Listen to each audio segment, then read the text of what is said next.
Assalamu alaikum wa rahmatullahi wa barakatuh. Good evening. Welcome to today's Friday Reflections on this Friday, the 28th of May, 2021. I hope everybody is well, wherever you are tuning into this from. I know we are living in a time of many challenges and it can be tough, but I give everybody my best wishes and best regards. So today, what I would like to do is read from the Holy Quran. The version I'm going to be using, not version, translation I'm going to be using is by Dr. Safi Kaskas. There are a number of different translations, of course, and a lot of them are translated well. Whenever you're reading a book in another language, it does make a lot of difference as to how it is translated. And each translator will convey something of the meaning according to how they understand it. I've read many over the years, and I'm particularly impressed with Dr. Safi Kaskas' translation. And I know he's put a lot of work into it.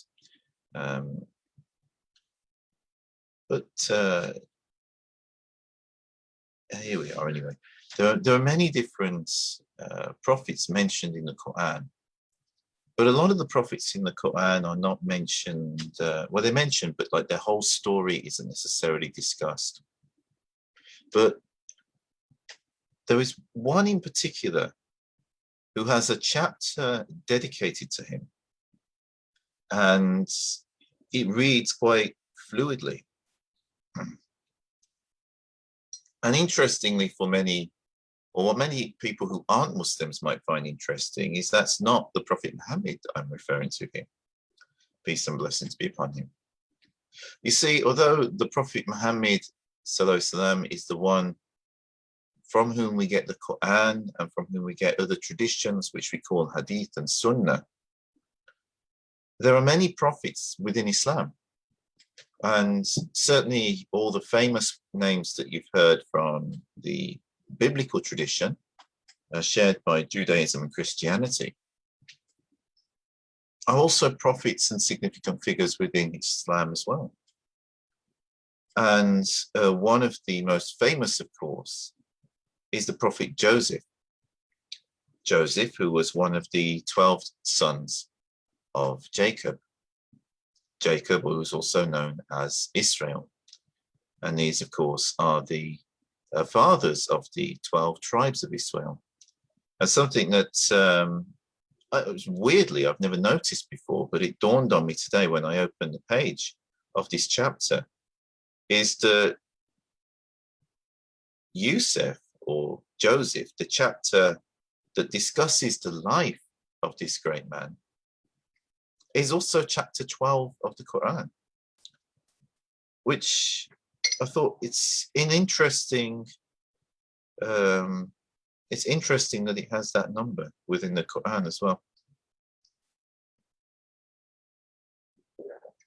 There is something about numbers that if you start to notice, certain numbers do crop up and have significance.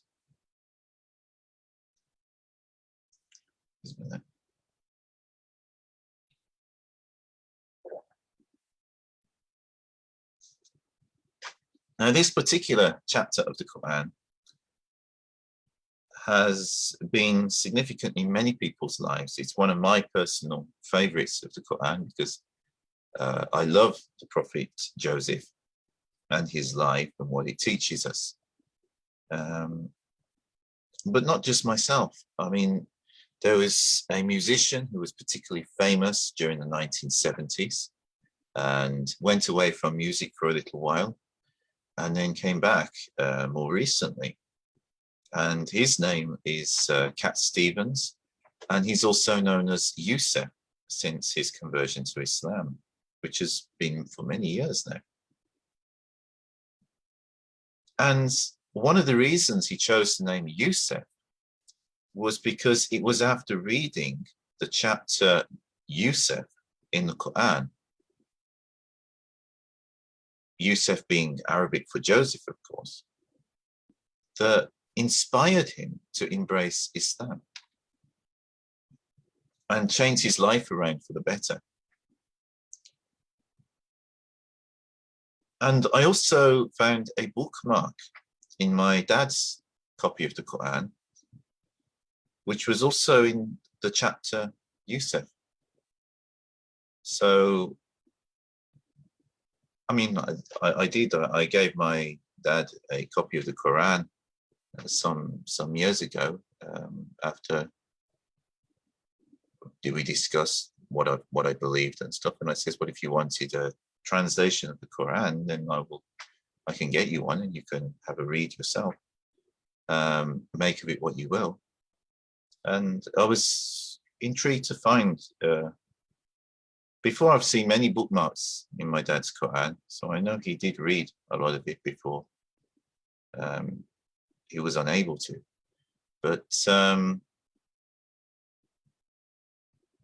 it's interesting that I found a bookmark in the chapter Yusuf. It was the only one that was left. Like there'd been, I remember seeing it about, I don't know, 8, 9, 10 years ago. And there was quite a few bookmarks in the Quran, but there was one left in the chapter Joseph. And this is something that my dad never discussed with me. I mean, and I respected my dad had his own private thoughts on religion, and he never embraced Islam. He had his own personal understanding of religion, certainly a believer in God. But strange that it was this particular bookmark was found in the chapter Yusuf. Anyway, before we run out of time, I think let's start reading this beautiful chapter of the Quran. Bismillahir Rahmanir Rahim. In the name of God, the merciful to all, the mercy giver. Alif, Lam, Ra. Now, a lot of the chapters of the Quran begin with a few letters. Alif, Lam, and Ra are 3 Arabic letters. And, people don't really know why chapters of the Quran begin with these few letters that are just letters on their own. There are various theories out there, but no one really knows. It's one of the intriguing things about the Quran. Anyway, Alif, Lam, Ra. These are the verses of the book that are all inspiringly clear. We have sent it down as an Arabic Quran so that you might understand it. Now, this is an interesting point that the chapter begins with. We have sent it down as an Arabic Quran so that you might understand it. Why an Arabic Quran? And why is that easy to understand? Well, there's a very simple explanation for this. The previous scriptures that discuss these Semitic prophets were written in Hebrew, Aramaic, and Greek. I'm talking, of course, about the books in the Bible, and also the books that didn't make it to the Bible. They're all written in Hebrew, Aramaic, and Greek. Now, if you are an Arab, unless you've learned these languages, these are going to be locked up for you. You're not going to be able to understand it. So the Quran makes this point that God has sent this book in Arabic so that it might be easy to understand. Why? Because the first audience of the Quran were Arabs. The Prophet Muhammad ﷺ himself was an Arab, and most of the people listening to him were Arabs. And if they weren't Arabs, the people like Salman al-Farsi, they were people who'd moved in with the Arabs and spoke Arabic. So this point that the Quran makes about it being an Arabic Quran, and that this is easy to understand, it doesn't mean that Arabic is easy to understand if Arabic isn't your first language. Of course it's not. Arabic is going to be as difficult to understand as any other language, which is why today we have so many different translations of the Quran. But if you were an Arab in the 7th century in the company of the Prophet Muhammad ﷺ, you would have greatly appreciated that the Quran was in Arabic rather than Hebrew, Aramaic, or Greek.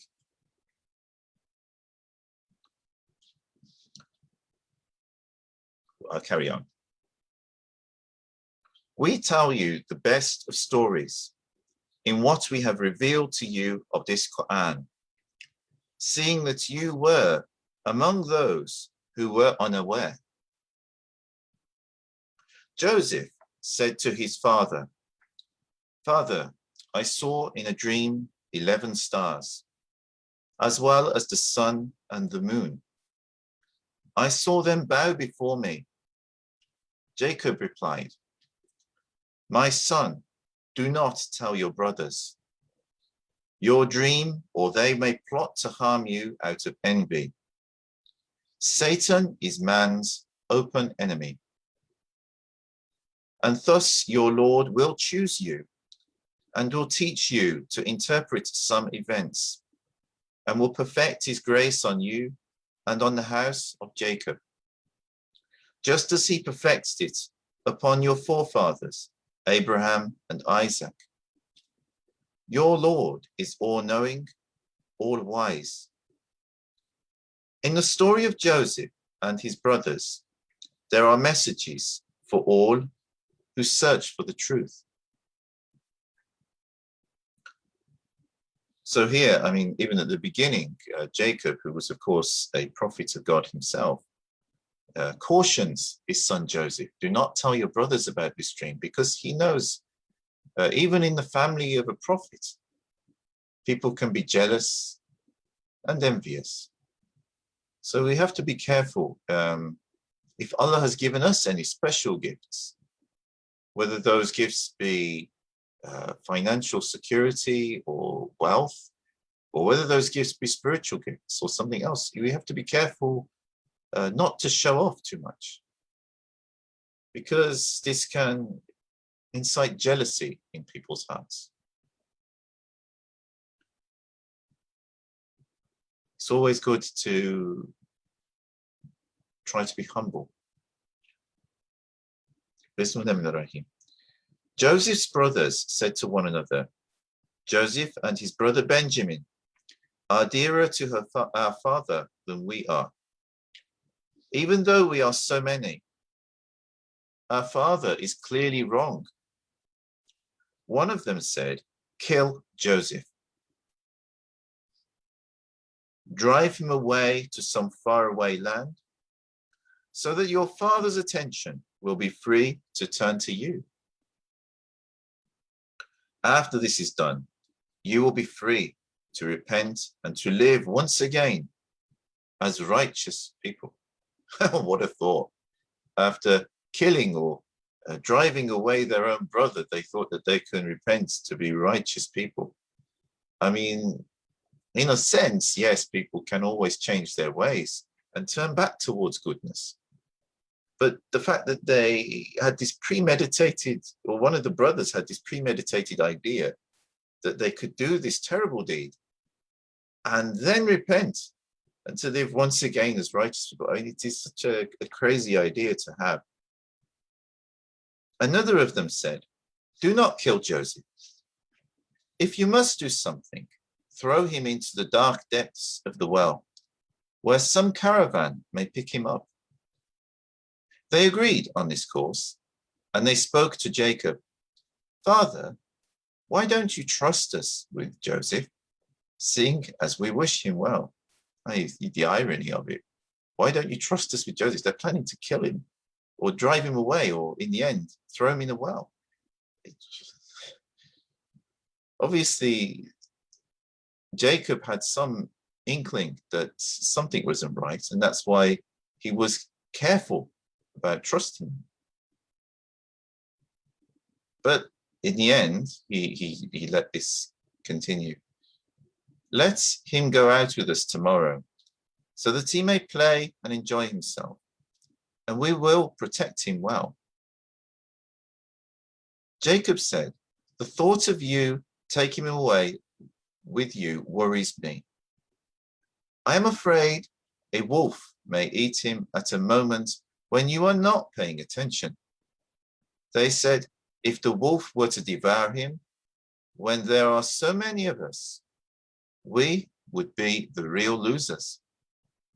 When they went away with him and decided to throw him into the dark depths of a well, we inspired him, saying, one day you will remind them of their deed at a time when they will least expect it.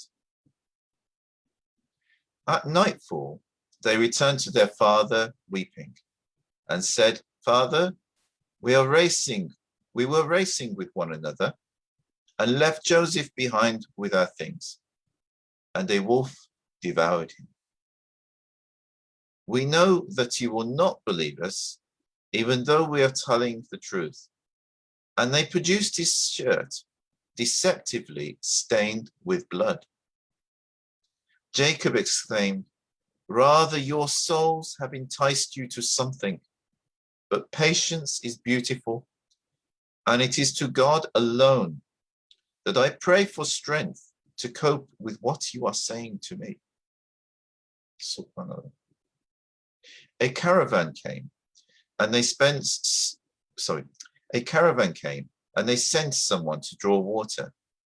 He sent down his bucket into the well. And when he saw Joseph, he said, good news, there is a boy.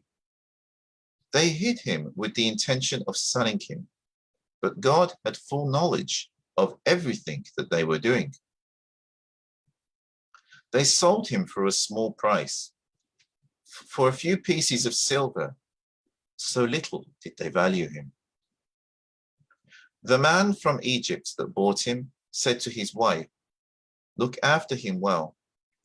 He may be useful to us, or we may adopt him as a son. In this way, we gave Joseph a firm place on earth.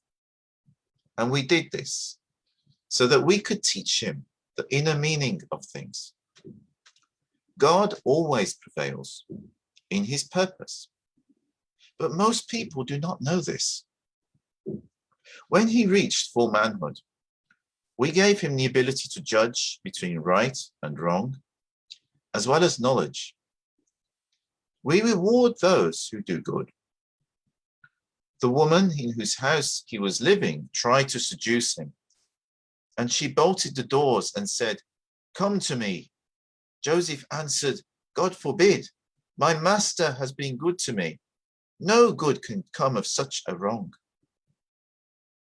She desired him, and he desired her, and he would have succumbed had he not seen evidence of his Lord's truth.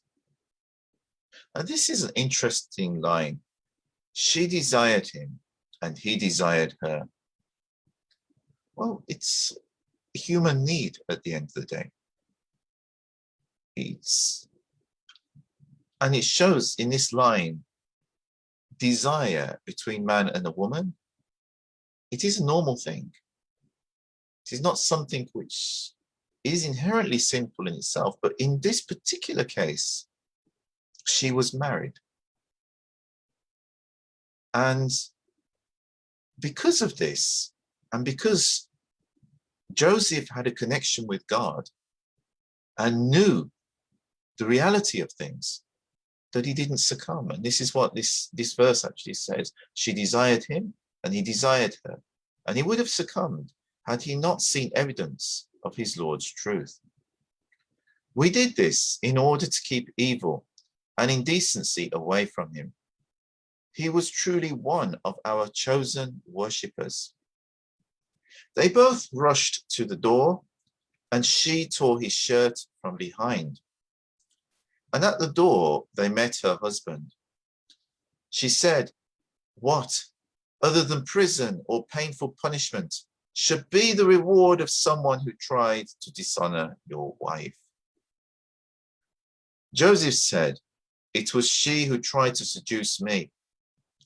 A member of her household suggested that if his shirt had been torn from the front, then she is telling the truth, and he is a liar. But if his shirt has been torn from behind, then she is lying, and he is telling the truth. When her husband saw that his shirt was torn from behind, he said, "This is another instance of women's treachery. Your treachery is truly great." Joseph overlooked this. While you, wife, ask forgiveness for your sin, you are greatly at fault. Some women of the town said to one another, "The governor's wife is trying to seduce her slave. Her love for him consumes her. We see that she is clearly lost." When she heard about their gossip, she sent for them and prepared a banquet for them and handed each of them a knife. She said to Joseph, "Come out before them." When the women saw him, they were awestruck by his beauty and so flustered that they cut their hands with their knives, saying, "God save us. This is not a mortal man. He must be a precious angel." She said, "Here is the one you blamed me for. I sought to seduce him, but he firmly refused. Now, if he does not do what I order, he will be put in prison and will be humiliated." He said, "Lord, prison is more desirable to me than what these women are inviting me to do. If you do not protect me from their treachery, I might yield to their allure and so become one of the ignorant." SubhanAllah, you see the strength of faith of Joseph. How many men in that situation, or even how many women in that situation, had it been reversed, would do that and pray that prison is more desirable?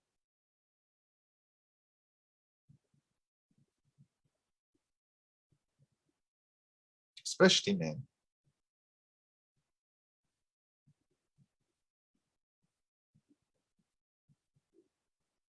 His Lord responded to his prayer and protected him from their treachery.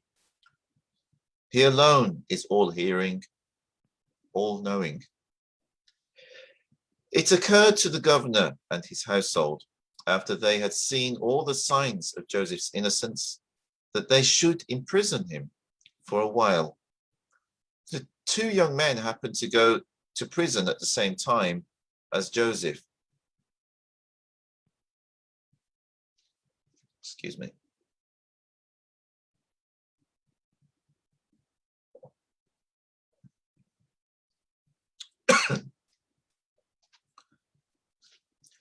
Two young men happened to go to prison at the same time as Joseph.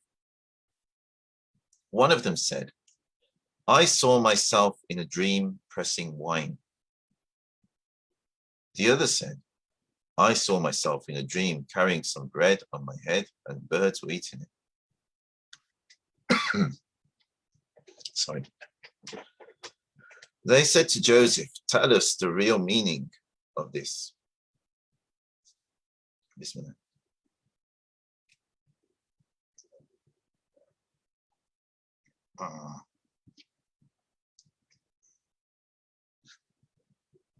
Tell us the real meaning of this. We see that you are a knowledgeable man. Joseph answered, "I will inform you of the interpreted meaning of your dreams before your meal arrives. For this is part of the knowledge of which my Lord has taught me. I have left behind the way of people who do not believe in God and who persistently deny the truth of the life to come. And I follow the faith of my forefathers, Abraham, Isaac, and Jacob."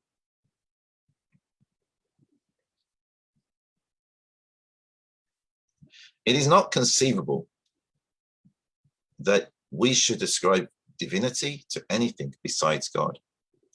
Such is God's grace to us and all humanity. But most people are ungrateful. Fellow prisoners, which is more reasonable? Belief in the existence of numerous divine lords that are different from one another, or in one God who holds absolute power over all that exists.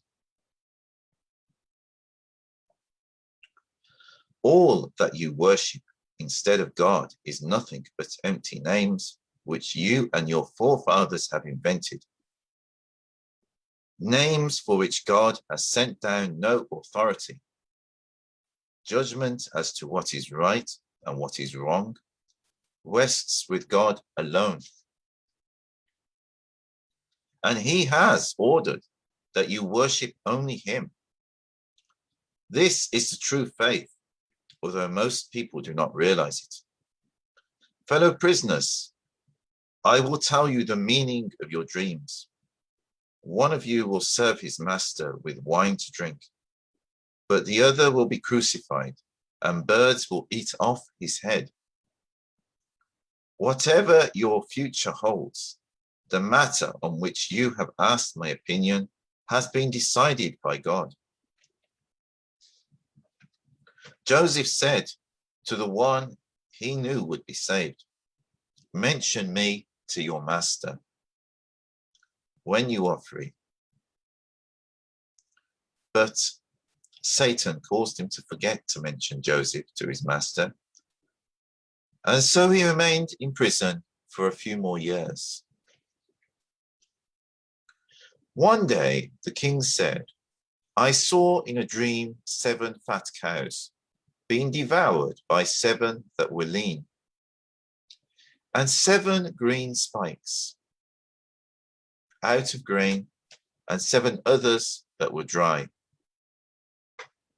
Noblemen, enlighten me about the meaning of my dream, if you are able to interpret dreams. They answered, these are confusing dreams, and we have no deep knowledge of dream interpretation.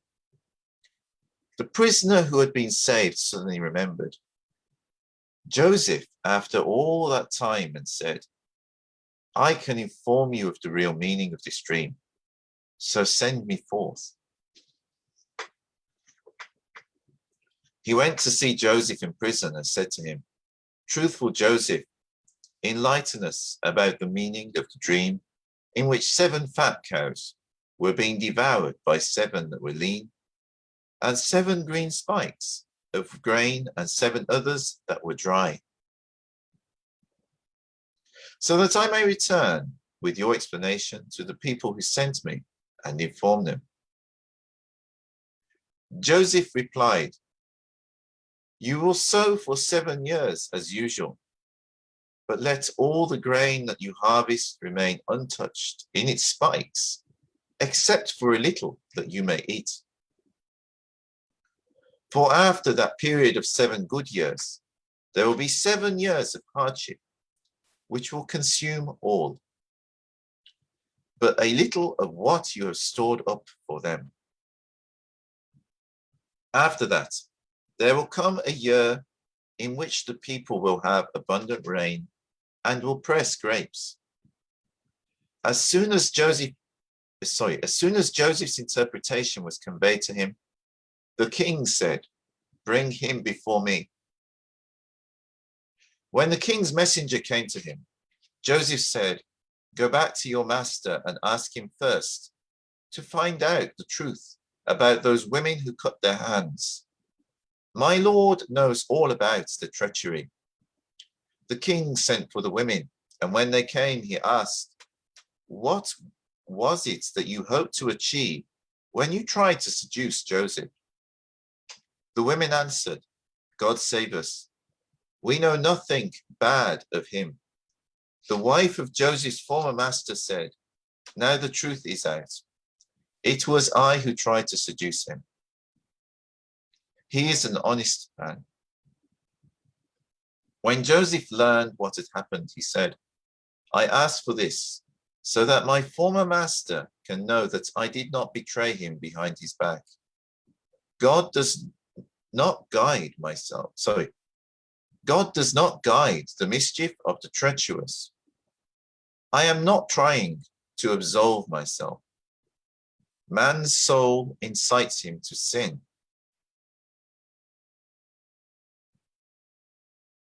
Man's soul incites him to evil, unless my Lord shows mercy. My Lord is much forgiving, a dispenser of grace. The king said, bring him to me. I will have him serve me personally. When he had spoken with him, the king said, from now on, you will have our trust and favor.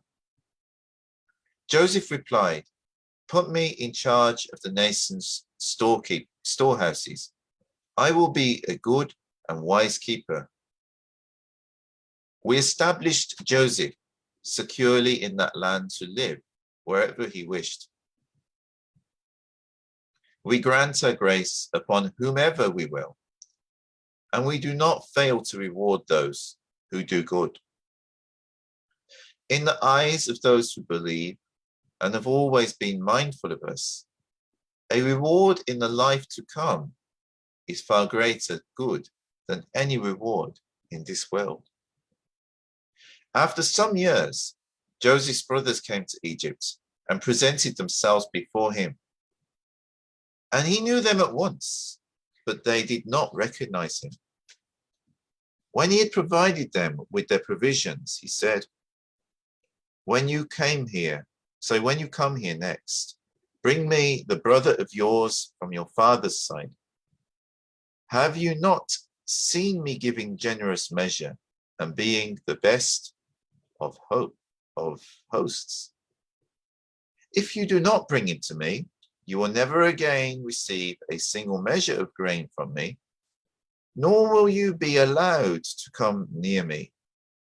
They answered, we will try to persuade his father to part with him, and we will do our best. Joseph said to his servants, place their merchandise in their camel packs, so that they may recognize them when they go back to their family and be eager to return. When they returned to their father, Joseph's brothers said, Father, all grain will be withheld from us in the future unless we bring Benjamin with us. Send our brother with us so that we may be given another measure. We will guard him carefully. Jacob replied, will I trust you with him in the same way I trusted you with his brother, Joseph, before you? No, but God's guardianship is better than yours. He is the most merciful to those who show mercy. When they opened their packs, they discovered their merchandise had been returned to them, and they said, Father, what more could we desire? Here is our merchandise. It has been returned to us. If you send Benjamin with us, we will again be able to bring food for our family, and will guard our brother well and receive an additional camel load of grain, an extra measure so easily achieved. Jacob said, I will not send him with you unless you give me a solemn pledge before God that you will bring him back to me, unless you are overwhelmed by enemies. When they gave him their solemn pledge, Jacob said, God is witness to everything we say. So you see, obviously, because of what happened previously, Jacob is wary to trust his sons with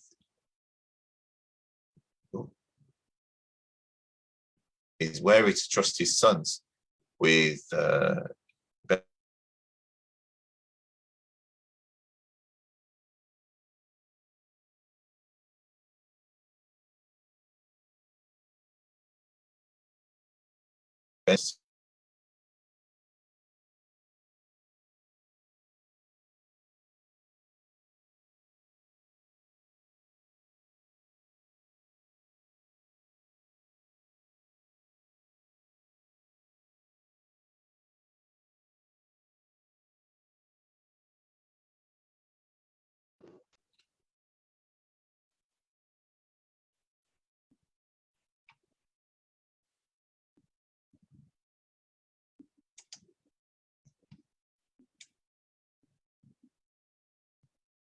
Okay, hopefully that's still working. Sorry, there was a glitch on my computer.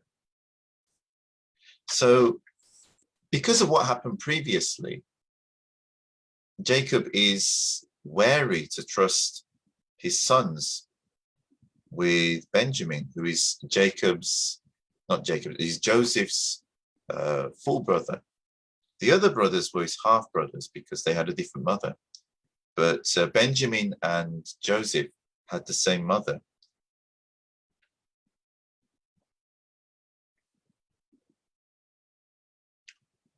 So Jacob gets these other sons to make a solemn pledge that they will bring him back.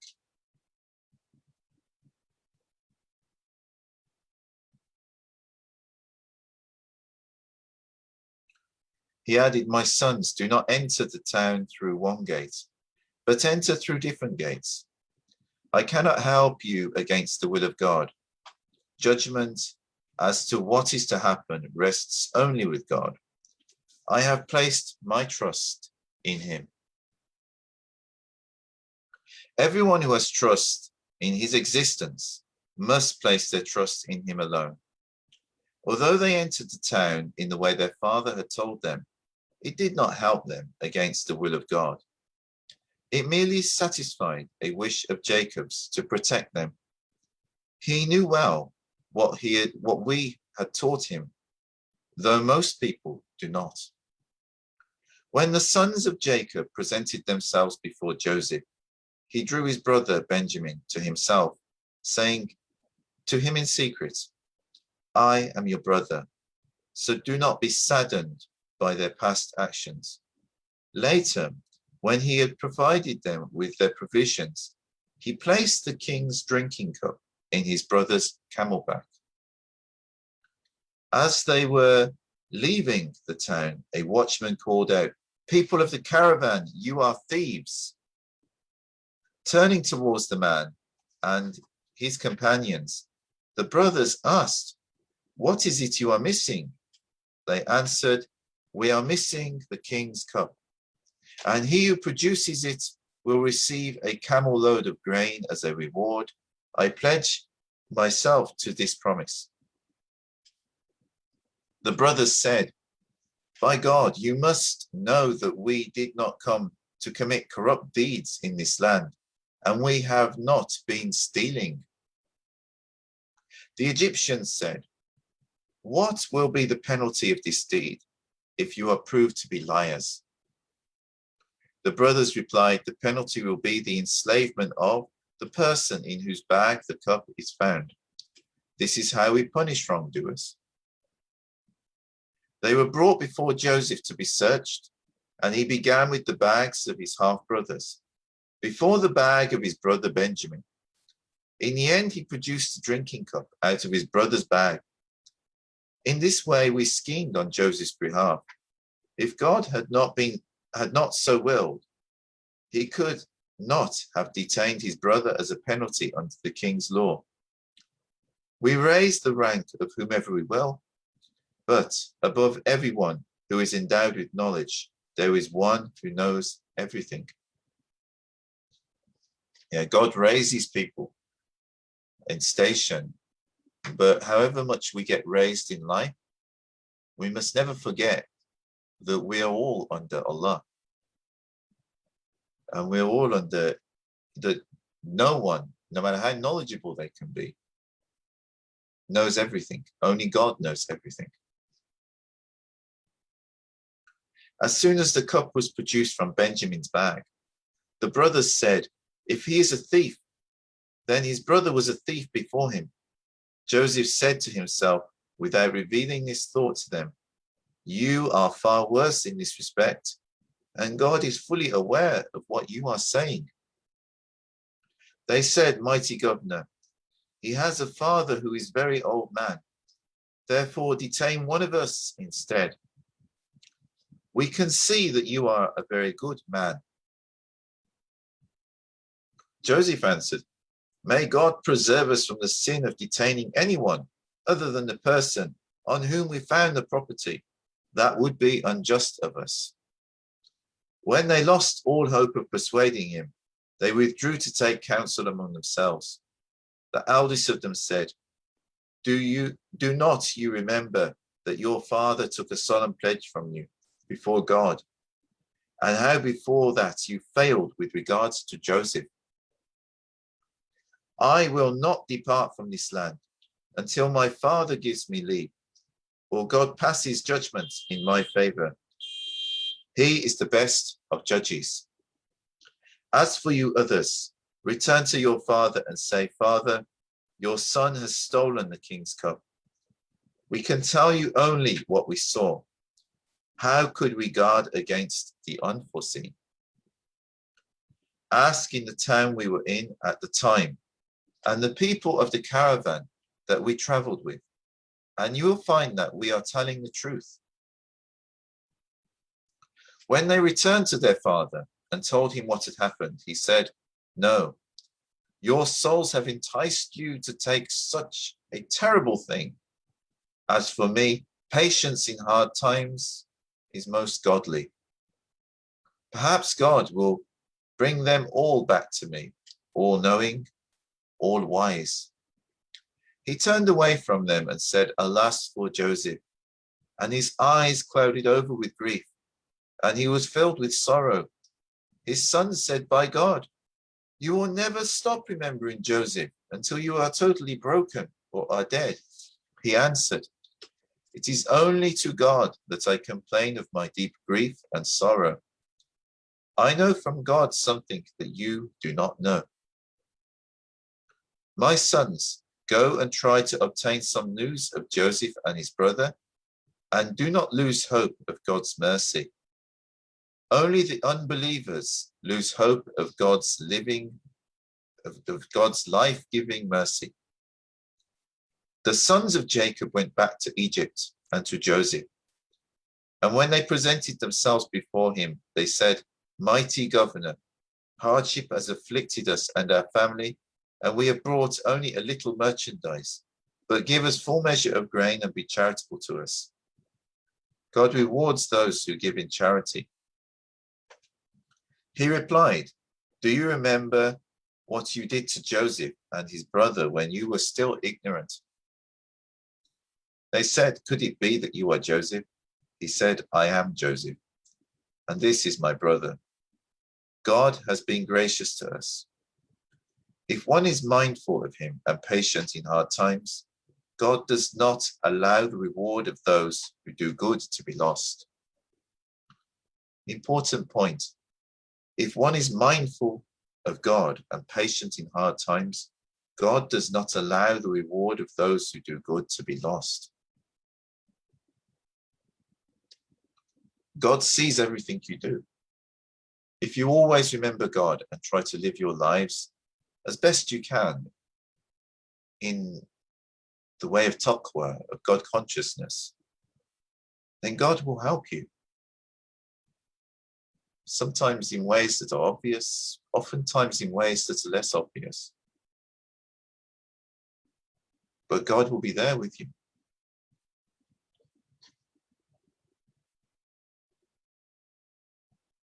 The brothers said, By God, God has certainly raised you above us, and we were sinners.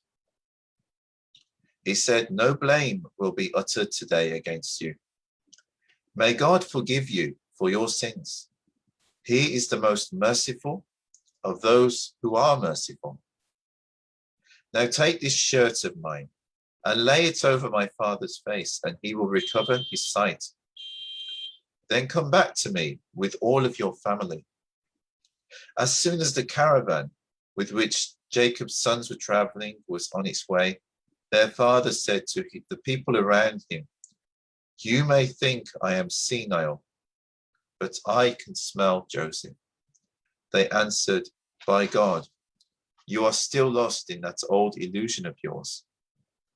But when the bearer of good news came with Joseph's shirt, he laid it over his face, and he regained his sight and said, Did I not tell you?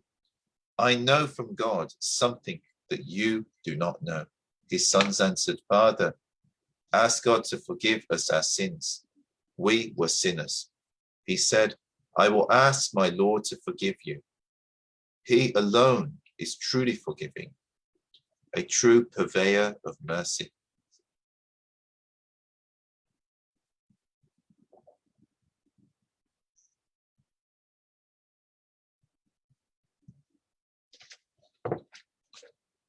Emphasis on God's mercy, God's compassion and forgiveness.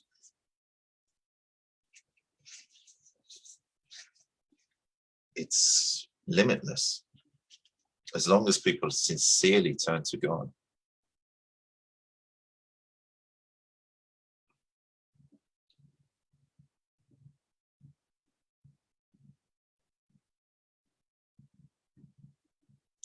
When they all arrived in Egypt and presented themselves before Joseph, he drew his parent to him, saying, enter Egypt if God wills. You will be secure. He raised his parents to the highest place of honor, and they all fell down before him, bowing. Joseph said, my father, this is the real meaning of my dream long ago, which my Lord has made come true. He was good to me when he freed me from the prison, and when he brought you all to me from the desert, after Satan sowed discord between me and my brothers. My Lord is most subtle in achieving whatever he wills. He alone is all-knowing and all-wise. My Lord, you have given me power and have imparted to me some knowledge about the interpretation of dreams. Originator of the heavens and the earth, you are my protector in this world and in the life to come. Let me die as one who has surrendered myself to you, and allow me to join the righteous. Prophet, we now reveal to you this account of something that was beyond your knowledge. You were not with Joseph's brothers when they decided that what they were going to do and schemed against him. However eager you may be, most people will not believe in this revelation, although you do not ask them for any reward for the reciting it. It is God's reminder to all people. How many signs are there in the heavens and the earth which they pass by, and which they turn their backs? Most of them do not even believe in God without associating others with him. Do they have assurances that the all-enveloping punishment of God's will evade them, or that the last hour will not come upon them suddenly when they least expect him? So this is Allah talking to the Prophet Muhammad specifically, that Allah has given him this revelation and said, even though you want people to believe in this, most people will not believe in it. Even though you give it to them and you do not ask any reward or compensation from them, they will not believe in it. But nonetheless, it is a reminder from God for all people.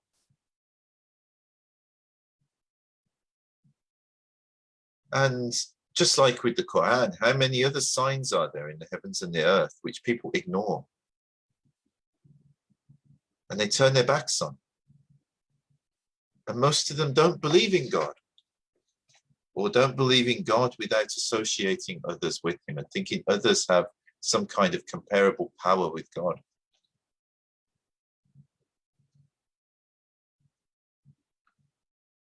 Prophet, say, this is my way.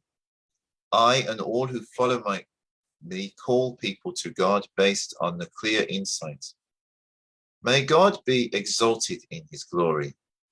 I am not one of those who associate others with him.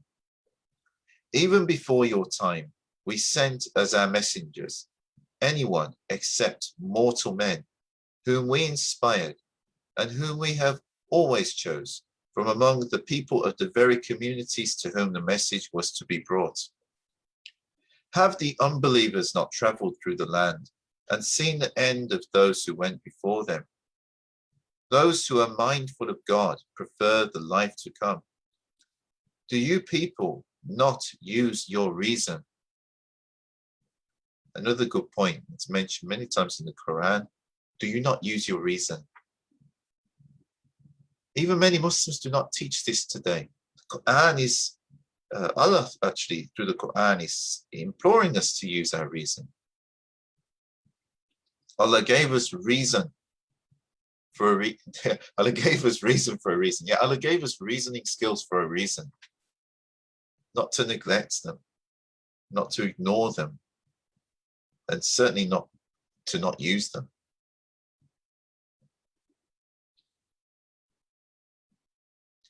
All the early messengers had to suffer persecution for a long time, but at last, when those messengers had lost all hope and saw themselves branded as liars, our help came to them. We saved whomever we pleased, but our punishment will not be turned away from those who force others to reject God's messages. So a couple of good points here as well.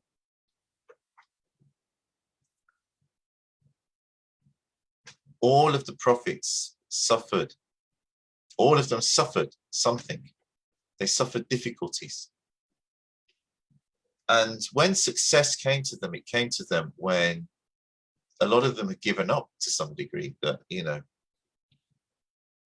they had done everything they could with their own resources and were being branded liars. But then Allah's help and power came to them. Why is this? Well, what could be a bigger sign of God's power? If God gives help to someone who already has a big business behind them and they're very successful and they have lots of money, then if God gives them help, everybody will say, well, it's just from their business. It's just from the fact that they're very rich. It's not from God. But if God helps someone like Joseph when he was in prison or down the well, and it looked hopeless. I mean, how many days would he have survived down the well if he hadn't been pulled up by that caravan party in the desert, He wouldn't have lasted very long. Perhaps being down the well, he would have lasted a bit longer because he'd been protected somewhat from the sunshine. But without food, and it was a dry well, it wasn't a well full of water. If it had been a well full of water, he might have drowned. And if it, but with no water, then there's nothing to drink. So how long would he have been able to survive there? And, we can think of Job, whose story I've read before, and the troubles that Job went through. How many of us would go through even a fraction of that and not completely give up hope? So the prophets went through tremendous trials, but when it looked like no help was going to come to them, that's when God helped them. And this is something we should bear in mind. Don't ever give up faith. Don't ever give up hope just because things get difficult in life. Because oftentimes it's when things look the most hopeless that suddenly things turn around. And opportunities come your way that you never expected. And this can make a world of difference to your situation. So before you give up hope, always keep that in mind. And we all have difficulties at some point in our lives of one form or another.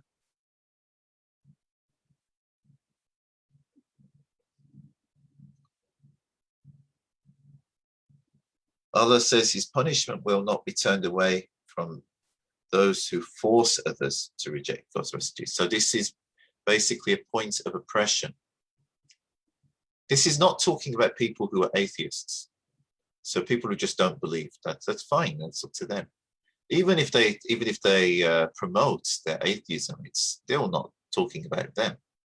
This is talking about people who prevent other people from being able to access God's messages, who force them away from belief. This is, God says he will punish these people.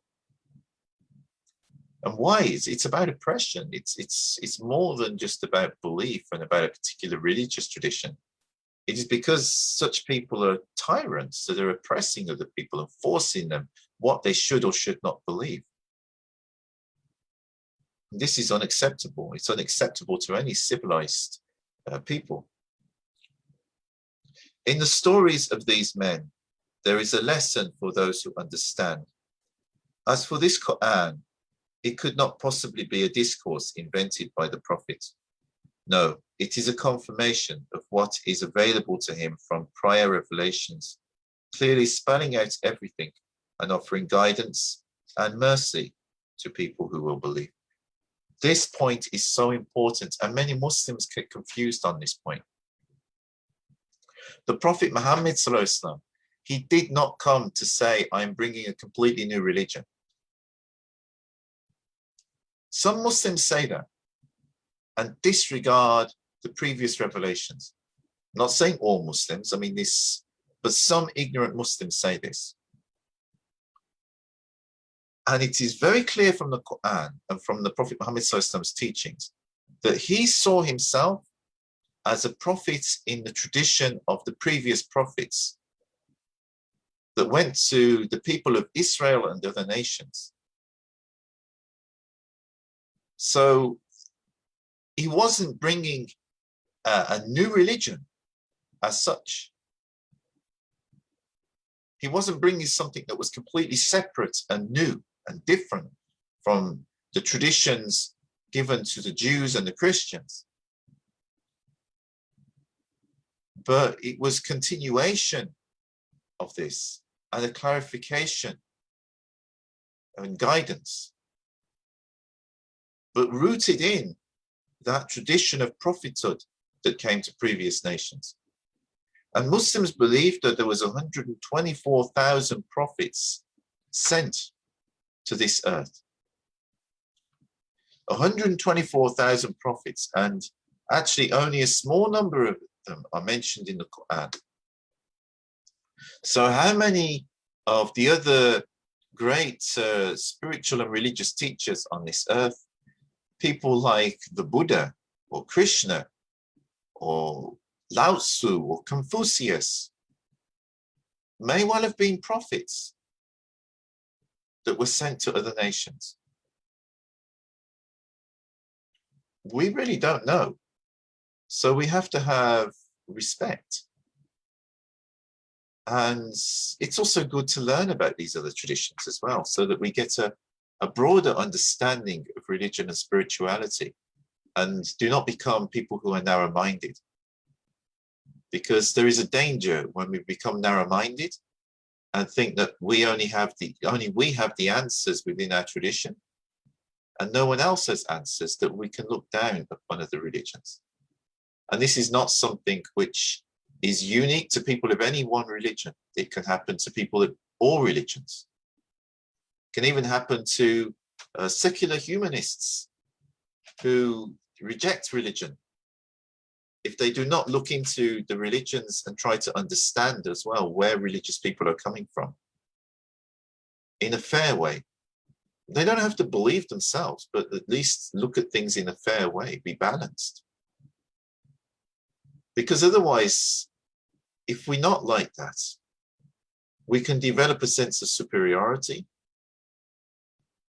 and start looking down upon other people. And this is really bad for our own souls and for being able to get on with other people. And it's, when this happens to people who are leaders of communities, it creates problems between communities. So we really should try to understand about other traditions. And Muslims should also understand where Christians, Jews, secular humanists, Buddhists, Sikhs, Hindus, and all of the people of different religions are coming from, as far as they're able. The more understanding there is, then the less superiority complex there is, and the more people will see each other as fellow human beings.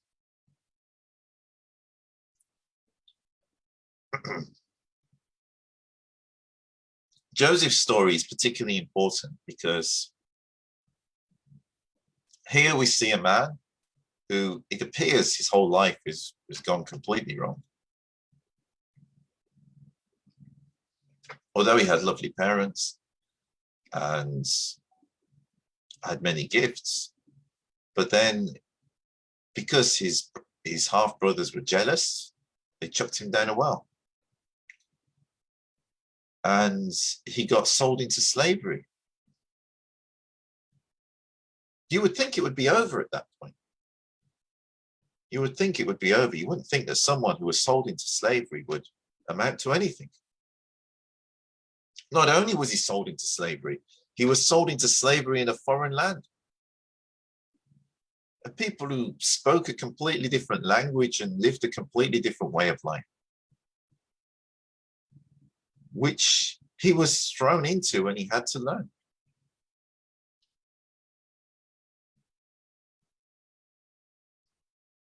And as a slave, serving his master. And then, just when things were going well in his master's household, and his master is even thinking of adopting him as a son, but his wife got the hots for him and tried to seduce him.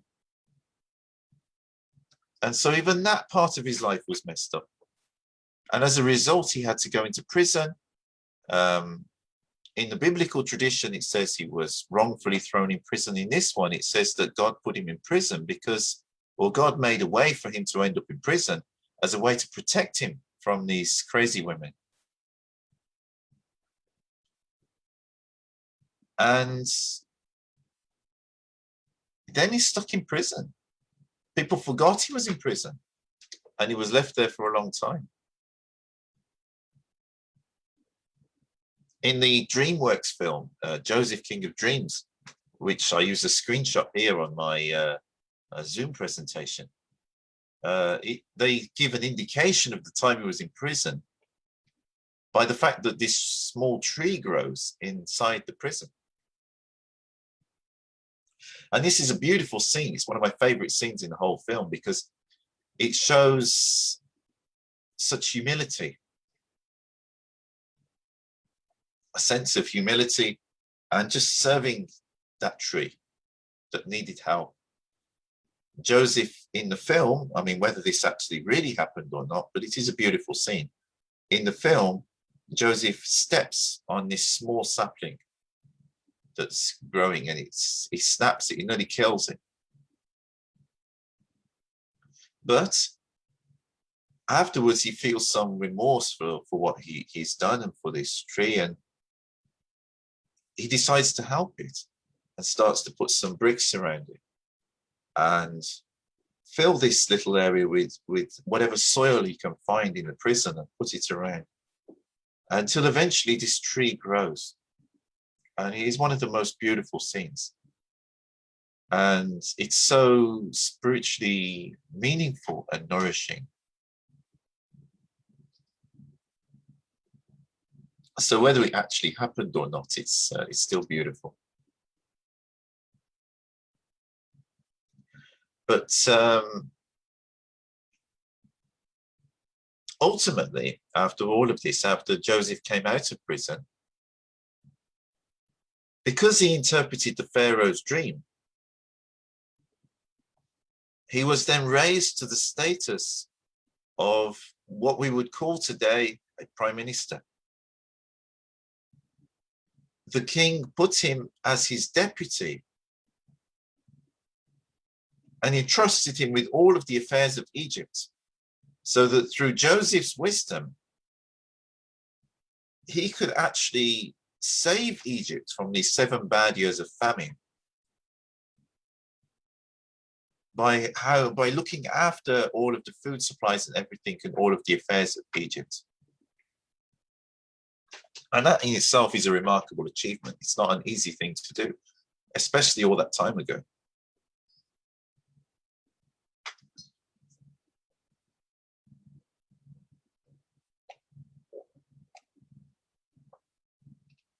So we see this man who went from being a slave to being a prime minister. And that is really a remarkable journey. And not only that, through this whole process, he becomes the savior of his family, who would have died in that famine had he not been the prime minister of Egypt. And in the process of that, securing the future for what became the people of Israel, who were descended from Jacob and his 12 sons.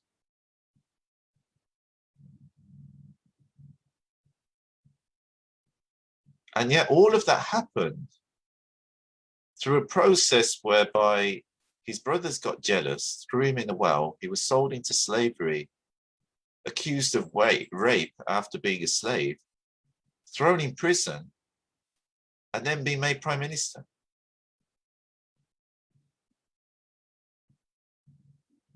But stranger things happen. You know, if we actually open our eyes and our ears and listen to the stories of people's lives around us, remarkable things happen in this world. So never give up hope.